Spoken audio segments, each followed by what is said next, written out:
눈이 오지 않고 비가 왔습니다. 드디어. 봄이 오긴 오나 봅니다. 이 겨울이 끝날 것 같지 않고 계속해서 겨울이 진행될 것 같은 느낌이 들었는데 드디어 3월 말 마지막 주 지난주 보내면서 눈이 아니라 비가 왔습니다. 비가 오면 여러분이 기대하시는 것이 있나요? 비가 오면 땅이 젖고 우산 쓰고 다녀야지 그것도 있겠지만 비가 온다는 것은 앞으로 우리에게 아름다운 꽃망울이 트여진다는 것을 의미하죠. 정말 봄이 오고 따뜻해져서 정말 하나님이 만드신 자연, 하나님이 만드신 이 아름다운 삼라만상들이 새롭게 다 바뀌어지는 것을 경험하는 것이 봄입니다. 겨울에 오랫동안 겨울만 경험한 사람들은, 또 추운 지방에서 온 사람들은 봄이 무엇인지 잘 모릅니다. 봄을 경험하지 못했기 때문에 그렇죠. 봄을 정말 경험한 사람들은, 아는 사람들은 거기에 대한 기대감과 소망이 있는 것을 보게 됩니다. 오늘 우리가 잘 읽는 말씀을 읽게 되었을 때 여러분 어떤 마음이 드시나요? 말씀 가운데 사두개인은 누구고 바리새인은 누군가 이런 생각도 들 수 있고요. 이 교회가 말이죠, 어떤 의미로 우리 살아가고 있는지, 교회가 어떤 것들이 교회의 시작이고 출발점인지를 생각하게 하는 그런 말씀입니다. 여러분, 교회의 시작은 부활로부터 시작되었습니다. 예수 그리스도께서 부활하셔서 사망 권세를 이기고 사셨기 때문에 바로 그 부활의 증인된 사람들이 정말 주님 부활하셨습니다, 주님께서는 우리에게 영원한 생명이 되십니다 라고 말하면서 다니면서 막 증거하기 시작해서 교회가 시작되었습니다. 우리가 섬기고 있는 교회도 마찬가지지 않습니까? 여러분이 어떻게 교회에 나오시게 되었습니까? 물어보면은 물론 여러 가지 어려움 때문에 오신 분들도 있지만 어떤 사람이 나에게 교회 가자고 같이 신앙생활 하자고 이야기한 사람이 있었다는 거예요. 어떤 사람들이 그런 이야기를 했나요? 자기의 삶에 변화가 일어난 사람들 말이죠. 새로운 힘을 공급받은 사람들 말이죠. 너무 좋으니 자기에게 더 이상 희망이라고는 소망이라고는 없었다고 생각되어지는 사람들이었는데 그들에게 변화가 일어나는 거예요. 새로운 일이 그들에게 주어지게 된 것이죠. 새로운 생명이 그들에게 주어졌다는데 가만히 있을 수가 없죠. 아마 여러분들에게도 좋은 일이 있었으면 그 좋은 일로 말미암아 다른 사람들에게 그것을 말하고 싶은 사람들이 있을 거예요. 최근에 어떤 분하고 제가 대화를 하면서 그분한테 아주 좋은 일이 있었다는 것을 알게 되었어요. 근데 그분이 저한테 말씀하고 싶으셔가지고 얼마나 말씀하고 싶으셨겠어요. 자랑하고 싶으셨겠죠. 마찬가지입니다, 여러분. 부활은 말이죠, 그냥 관념 속에서 사람이 죽었다 살아나는 이런 정도의 차원이 아니라 완전히 새로운 우리의 죽음이 극복되어지는 것이, 또 내 삶 속에서 더 이상 그 문제에서 내가 눌려있는 상황에서 해방되어지고 자유함을 얻고 기쁨이 넘쳐나고 정말 엄청난 일이 자기한테 벌어지는 거죠. 그러면 그 부활로 말미암아 다른 사람들에게 말을 하게 되어 있습니다. 그것이 기독교 교회의 시작입니다. 여러분, 바리새인과 사두개인에 대한 이야기를 하면서 제가 지난주에 이어서 계속 예루살렘에 있는 예수님의 모습에 대하여 설명하고 있습니다. 예루살렘에 여러분 지난주에 기도하는 집에 대한 이야기를 나누는데요, 기도하는 집인 예루살렘, 그 예루살렘을 좀 더 우리가 조망해 볼 필요가 있습니다. 그래서 오늘 특별히 예루살렘 사진을 준비했습니다. 예루살렘 사진. 아마 여러분 중에서도 보신 분이 있을 거예요. 예루살렘 가면 이 사진을 길거리에 다 팝니다. 원달러 하면서 파노라마처럼 길게 된 멋진 사진이죠. 중앙에 보면은 황금의 돔이 있죠. 예루살렘의 상징처럼 보이고, 기독교인들은 저기가 저 성전이 있던 곳이구나 이렇게 생각할 수가 있어요. 그런데 사실은 저 황금돔에 있는 곳은 무슬림 사원인 걸 여러분 혹시 아시나요? 저 황금돔이 있는 곳은 그 마호메트가 거기에 밟고 하늘을 올라갔다고 하는 그런 모리아산이 있는 곳인데요, 그것을 무슬림이 회당으로 만들어서 그걸 쓰고 있습니다. 무슬림 회당인 거죠. 모스크의 상징입니다. 사람들 생각에는 예루살렘 그러면 정말 굉장히 멋진 성전이 있을까 생각되어지지만 사실 예루살렘에는 지금 성전이 없습니다. 다음 찾아보면요, 보시면 예루살렘 성을 중심으로 해서 예루살렘 성내에 성전에 있는 곳 가운데 쪽에 보시면 네모난 박스 있지 않습니까? 그곳에 성전이 있어야 되는 그곳에 지금은 무슬림 사원이 세워져 있습니다. 지난주 말씀드렸던 것처럼 오른쪽 밑에 보시면 벳바게와 베다니가 나와 있죠. 그래서 골짜기가 있어가지고 이 양쪽으로 흐르는 골짜기를 타고 이 예루살렘 성이 이렇게 아름답게 자리하고 있는 것을 보게 됩니다. 좀 더 자세히 보면요, 지금 현재 어떠냐면 예루살렘에 가면 이번에 보고 계시는 것처럼 회계인들이 살고 있는 지역이 있고 기독교인들의 지역이 있고 캐톨릭이죠, 맞으면 아르메니안 지역이 있고 그 유대인 지역으로 이렇게 예루살렘 올드 시티 안이 나눠져 있습니다. 다 안에서 서로 굉장히 서로 경계하고 좋지 않은 상황에 있는 거죠. 가운데 빨간색으로 되어 있는 것이 우리 지난 금요일날 나눴던 비아 돌로로사라고 하는 십자가의 길, 예수님이 가신 길입니다. 가운데 십자가의 길 왼쪽에 보시면 제일 마지막 십자가가 있는 그곳에는 예수님 십자가 달려 돌아가신 곳인데, 그곳에서는 자그마치 7개의 종파가 서로 자기 지역을 잡고 있으면서 이곳이 가장 거룩한 곳이니까 자기들도 하나 올려놓으려고 하는 그런 마음으로 자기의 어떤 종파들을 자리를 잡고 있는 것을 보게 됩니다. 그게 지금 예루살렘의 모습입니다. 그럼 유대인들은 왜 예루살렘을 이렇게 중요하게 생각하는지 좀 생각해 볼 필요가 있죠. 다음 보시면요, 사두개인과 바리새인에 대한 설명이 나오고 있는데요, 여러분 잘 알고 계시는 것처럼 아까 제가 말씀드렸던 그 황금돔이 있는 곳이고 왼쪽에 있는 것이 아잔을 부르는 모스크의 상징이 되는 거고요. 큰 높은 건물이 오른쪽 밑에 보시면 여러분 들어보신 적이 있는 통곡의 벽이 거기에 있습니다. 예루살렘 성벽에서 한쪽 구퉁이만 남겨놓고 주후 70년경에 디토라는 로마 장군이 모든 것을 다 함락시켜 버렸습니다. 왜 이것을 딱 한 벽만 남겨놨냐면 우리가 이렇게 멋지고 높은 성벽을 다 무너뜨리고 이거밖에 남지 않았다는 것을 과시하기 위해서 딱 그 성벽 하나만 남겨놓고 다 무너뜨려 버린 거예요. 예루살렘은 수도 없이 침략을 받았지만 이렇게 처참하게 부서진 적이 없었어요. 그래서 말하자면 그들이 그렇게 신봉하고 따르고자 했던 그 성전이 있는 예루살렘이 완전히 황폐해져 버린 것을 이스라엘 사람들, 유대인들을 경험하게 되었죠. 지금도 이 통곡의 벽이라고 부르는 이유는 뭐냐면 이밖에 남지 않은 곳에서 정말 그들이 성전에 대한 사모하는 마음, 다시 성전이 회복되고 다시 이스라엘 국권이 건강하게 아주 멋지게 될 것에 대한 소망하는 그런 마음을 담아서 지금도 그곳에서 울고 있고, 자 기도 제목마다 거기 사이사이에 끼워놓고 막 기도하는 장면들을 우리는 볼 수가 있습니다. 이렇게 말이죠. 또 그들이 기다리고 있는 메시아가 와서 다시 그 이스라엘의 국권이 강대해질 것에 대한 소망하는 마음이 여전히 유대인들에게 있습니다. 여러분 어떻게 생각하시나요? 저는 말씀을 우리가 읽었는데 바리새인과 사두개인에 대한 얘기를 했는데요, 이 바리새인과 사두개인에 대한 내용들과 여전히 같은 유대인들이라는 생각이 듭니다. 바리새인과 사두개인들에 대해서 예수님이 어떤 책망을 하셨습니까? 좀 들어 설명드리면요, 사두개인, 오늘 말씀에 첫 번째 사두개인이 등장하는데 사두개인은 그 부활에 대한 것을 인정하지 않았어요. 또 사두개인은 제사장의 반열에 대하여 중요하게 생각하면서 지금으로 말하면 굉장히 주도권을 가지고 힘인 영향력이 있는, 정치적인 영향력이 있는 사람들이 바로 이 사두개인들이었습니다. 사독이라는 제사장의 근거로 해서 쭉 내려오는 유대교의 가장 큰 분파 중에 하나로서 자리 잡고 있던 사람들이었습니다.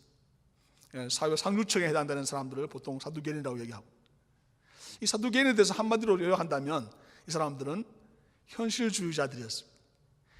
그들이 가지고 있는 현실적인 상황들에 대하여, 그 현실에 대하여 너무나 민감하고 분명하게 꿰뚫고 있었던 사람들이었어요.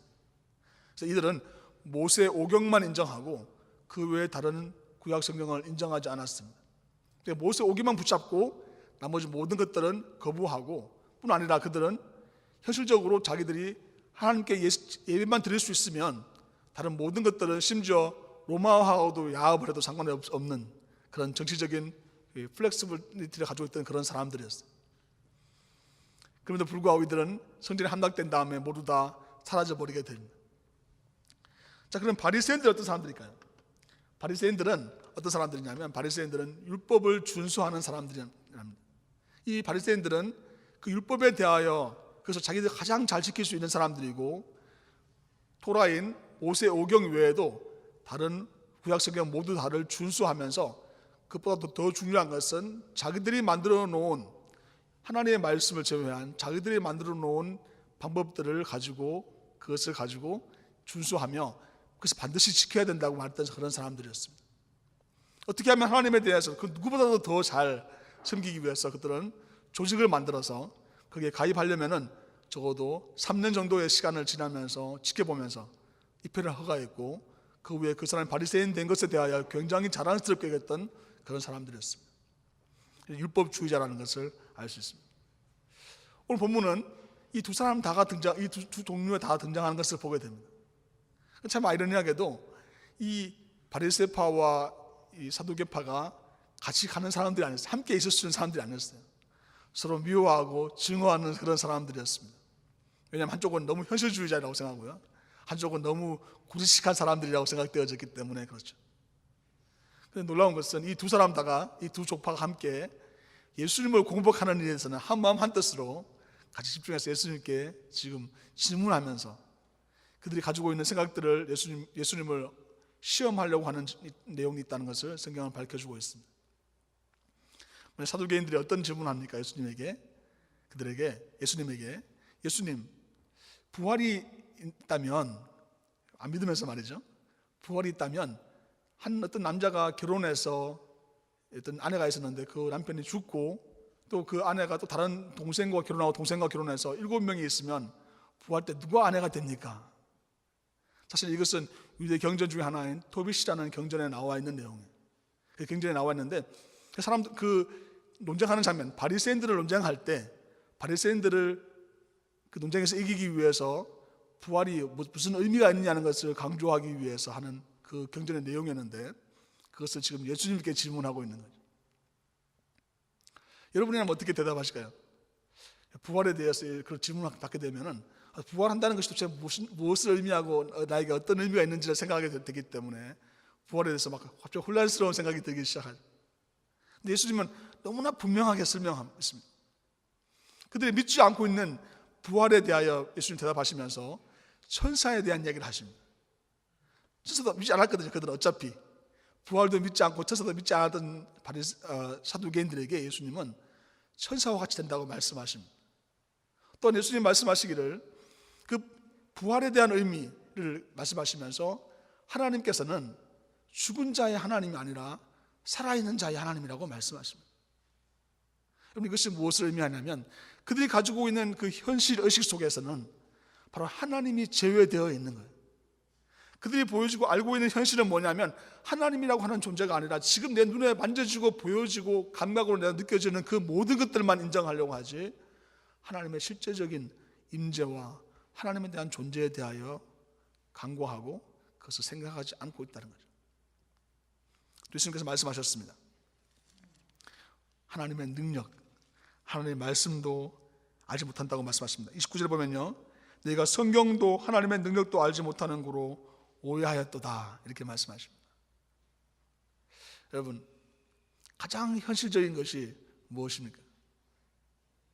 내 주머니에 얼마가 있는 것이 현실적인가요? 아니, 내 삶 속에서 내가 주어져 있는 직업이 어떤 직업 가지고 있는 것이 현실인가요? 아니면 내가 건강하다고 느껴지는 것이 현실인가요?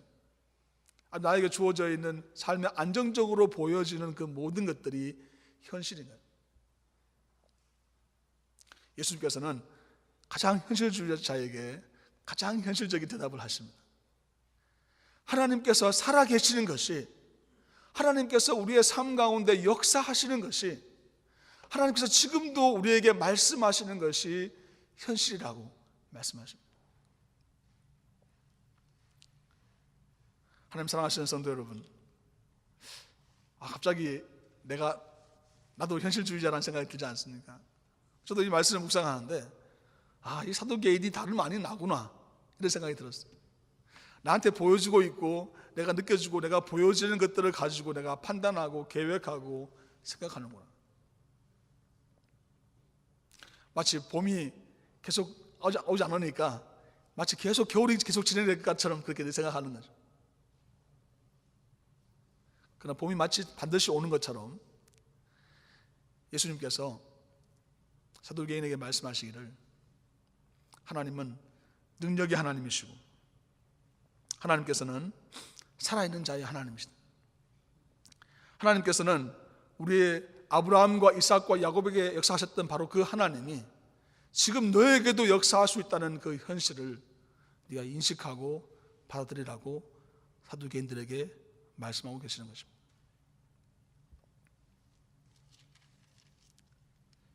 바리새인들은 정말 예수님이 이때 예수님의 그 답변에 대해서 바리새인들이 좋아했던 것은 처음 같아요. 바리새인들이 그렇지, 사두개인들이 가지고 있는 생각들 다 예수님이 무너뜨리면서 부활이 있다는 것에 대하여 하나님의 능력으로 사람들이 다시 영원한 생명을 주어줄 수 있다는 것에 대하여 말씀하셨구나 라고 쾌재를 불렀을 거예요. 그러면서도 여전히 예수님이 바리새인과 다르다고 생각하기 때문에 예수님을 시험해서 율법사가 심문을 합니다. 그렇다면 예수님이 생각하고 있는 율법 중에서는 어느 것이 가장 크고 중요한 것입니까? 바리새인의 그 질문의 의도를 우리가 볼 수 있겠죠. 예수님께서 만약에 어떤 한 율법에 대하여 강조만 하신다면 예수님을 이단으로 몰아갈 심상인 것, 예수님이 뭐가 잘못됐다고 하는 것을 밝히려고 하는 그런 마음이었을 거예요. 예수님 대답이 무엇입니까? 예수님 좀 놀라운 대답을 하십니다. 37절 말씀 보면요, 예수께서 이르시되 내 마음을 다하고 목숨을 다하고 뜻을 다하여 주 너희 하나님을 사랑하라 하셨으니 이것이 크고 첫째 되는 계명이요 둘째도 그와 같으니 내 이웃을 내 자신과 같이 사랑하라 하셨으니 이 두 계명이 온 율법과 선지자의 강령이니라. 아멘. 바리새인들은 그 누구보다도 하나님의 말씀을 중요하게 여기는 사람들이었습니다. 저 같은 목회자, 저 항상 큐티 강조하지 않습니까? 제가 바리새인이더라고요. 그래서 제가 마음속에 있잖아요. 말씀을 묵상하면서 항상 저한테 있는 부담이 뭐냐면 말씀을 너무나 기억 잘 깨달았는데 내 삶 속에서 구체적으로 실천을 해야 된단 말이죠. 구체적으로 내 이 말씀을 어떻게 적용을 해야 된단 말이에요. 항상 머리만 계속 커지고 정말 몸은 움직이지 않는 제 몸을 보면 내가 바리새인이구나 생각을 들 때가 참 많이 있습니다. 근데 예수님은 그 바리새인들의 질문, 어느 계명을 큽니까? 즉 내가 어느 계명을 가장 우선적으로 지금 내가 무엇을 해야 됩니까? 라고 하는 그 질문에 대해서 예수님께서는 내가 과연 하나님을 사랑하느냐 이렇게 대답하십니다. 내 마음과 목숨과 뜻을 다해서 하나님을 사랑하느냐 이렇게 질문하십니다. 그렇다면 정말 우리의 가지고 있는 하나님의 말씀이 가지고 우리에게 주시고자 하시는 그 뜻이 분명해지지 않습니까? 하나님의 말씀이 우리에게 주시는 것은 종교적인 의무감을 세우고 내가 다른 사람보다 낫다고 하는 것을 주장하고 내 뜻이 이루어지고 내가 원하는 바가 달성되는 것이 하나님의 말씀을 준수하는 사람들이 아니라 어떤 사람들요? 정말 하나님을 사랑하는 마음으로 사랑합니다. 또 그와 같이 내 이웃을 내 몸과 같이 사랑하는 사람들, 그 사람들에게 바로 하나님의 뜻이 이루어지고 정말 하나님께서 가장 중요하게 생각하는 율법과 선지자의 강령이 나타난다는 것입니다. 이 강령이라는 말은요, 어떤 뜻이냐면 매어 단다는 뜻을 가지고 있습니다. 매어 달린다는 것은 그것으로 말미암아 모든 것이 다 이어진다는 것을 의미하죠. 즉 율법과 선지자라고 하는 것은 구약의 모든 성경을 한마디로 모으면 사랑이라는 거예요. 즉 하나님에 대한 사랑과 내 이웃에 대한 사랑으로 귀결된다는 것이죠. 다른 말로 하면 그것이 아니면, 거기에 매어 달지 않으면 모든 것들이 질서를 잃어버리게 될 것을 예수님께서는 말씀하고 계십니다. 우리가 잘 알고 있는 것처럼 이 바리새인들은 어떤 사람들입니까? 예수님이 23장, 24장에서 계속 지적하시는 것이 무엇입니까? 외식하는 서기관과 바리새인들이여 말씀하죠. 겉과 속이 다른 사람들을 말합니다. 또한 그들은 다른 사람들에게 비판하며 다른 사람들이 잘못됐다는 것을 끊임없이 지적했던 그런 사람들입니다. 자신들이 만들어 놓은 그 기준을 만들어 놓고 그 기준에 이르지 않으면 모든 것이 잘못됐다고 말하는 그런 사람들이었습니다. 그들에게 예수님께서 말씀하십니다. 정말 네가 하고 있는 것이, 정말 네가 주장하고 있는 것이 하나님을 사랑하는 마음, 내 이웃을 사랑하는 마음으로 그 주장을, 그 고집을 피우고 있는 것인지 질문하고 계십니다. 저도 목사니까요. 제가 말씀을 전하는 사람이지 않습니까? 저 때로는 그럴 때가 참 많이 있어요. 내가 깨달은 이 말씀이, 내가 이해한 이 말씀이 가장 바른 이해다고 생각할 때가 참 많이 있습니다. 여러분은 그런 착각을 별로 안 하시지만 목사는 그런 착각을 많이 합니다. 말씀 묵상하다 보면은 이해 안 되는 그런 말씀들, 보통 다른 분의 설교라든지 다른 분의 책이라든지 이런 걸 봤어도 잘 이해 안 됐던 그 말씀들이 내가 말씀 가운데서 깨달아지는, 발견하는 그 기쁨, 내 삶에 연결되어서 이해되어지는 그런 경우는 정말 너무나 행복한 시간이죠.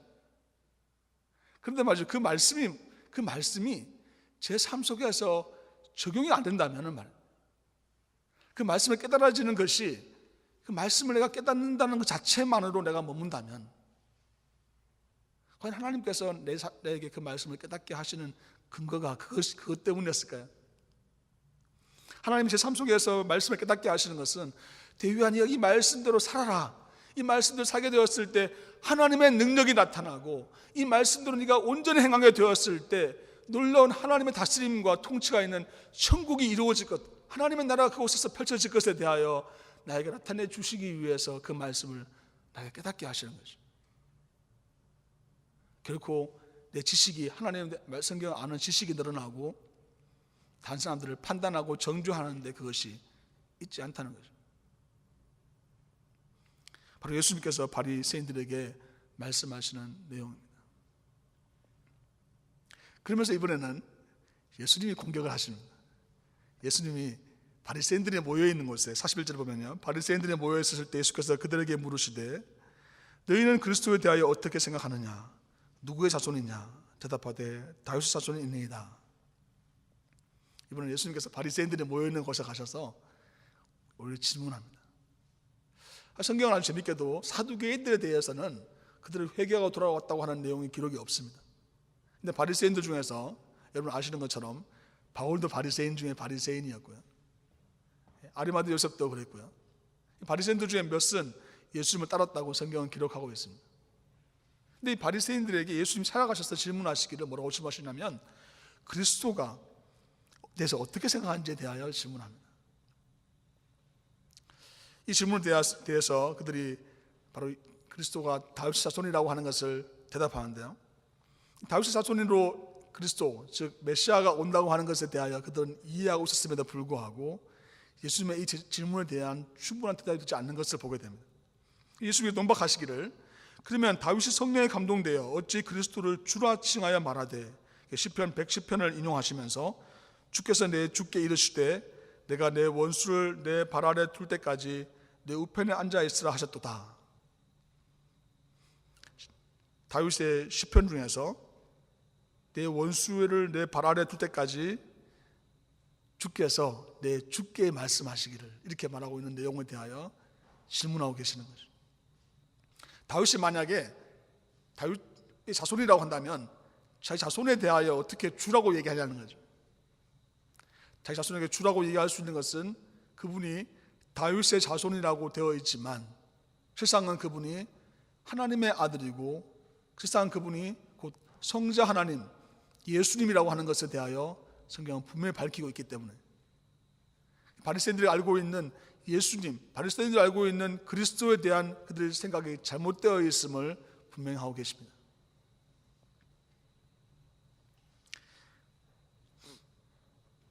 이야기의 중요성은 어떤 것이 있냐면 바로 예수님께서, 바로 그리스도께서 선제되어져 있는 먼저 계신 분이라고 하는 사실입니다. 우리는 때로 이렇게 고백합니다. 바로 하나님께서 우리의 삶을 모든 것을 섭리하고 계신다고 이렇게 고백합니다. 우리 한 사람 한 사람에 대한 하나님의 뜻과 계획은 언제 시작되었을까요?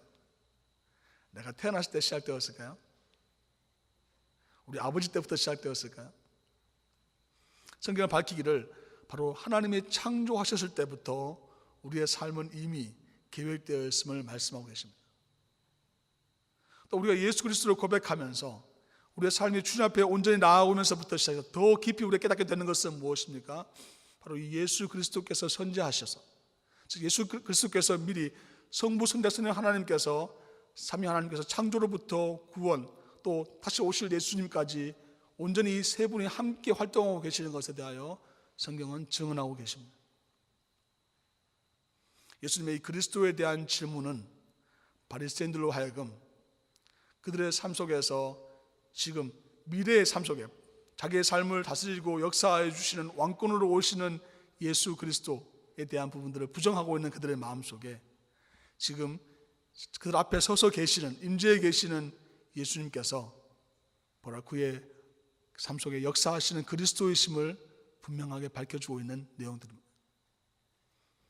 그들은 그 질문에 대하여 대답하지 못합니다. 그리고 대답하지 못하고 아무도 그에게 더 이상 묻는 사람이 없었다고 얘기합니다. 속으로 깊은 생각 속에 잠겨 들어가는 것이죠. 지금 우리들처럼 말이죠.